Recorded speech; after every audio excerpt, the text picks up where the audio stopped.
We live in a culture wherein it tells us to embrace pleasure and avoid suffering. And that's what people are seeking, pleasure. And that's what people are avoiding, suffering. But pleasure is not sinful itself. Pleasure itself is not sinful, right? Eating, there's pleasure in eating. Otherwise, we won't eat, right? For married couples, sex is pleasurable. Otherwise, you won't have sex.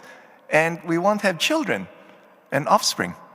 So pleasure is not sinful itself. What the Lord doesn't want is pleasure that is apart from God.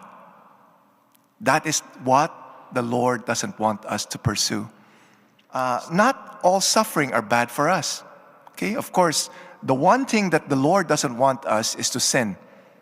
Because sin, there's consequences to sin.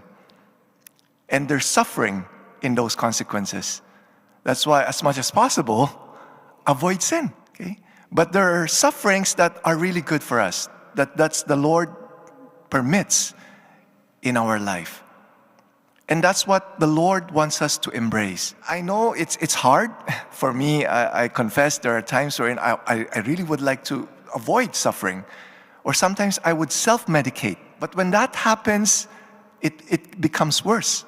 The suffering becomes worse. In our first reading today, St. Paul is telling us about suffering. He says, I consider that the sufferings of this present time are not worth comparing with the glory about to be revealed to us. Our suffering is nothing compared to the joy, to the happiness that we will experience in heaven. One of the sufferings that the Lord wants us to really embrace is the suffering of dying to ourselves. Especially for us Christians. For us Christians, there's so many times wherein we love Jesus, but not the cross.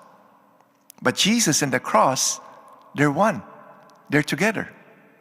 When we embrace Jesus, we also embrace His cross.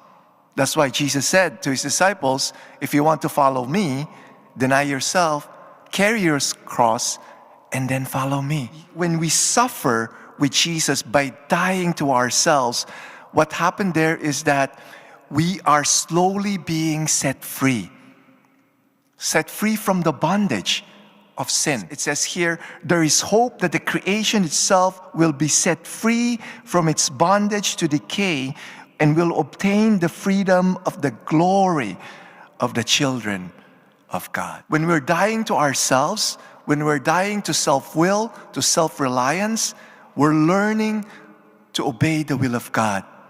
That's why it's always good to remind ourselves in our prayer, Thy will, not mine, be done.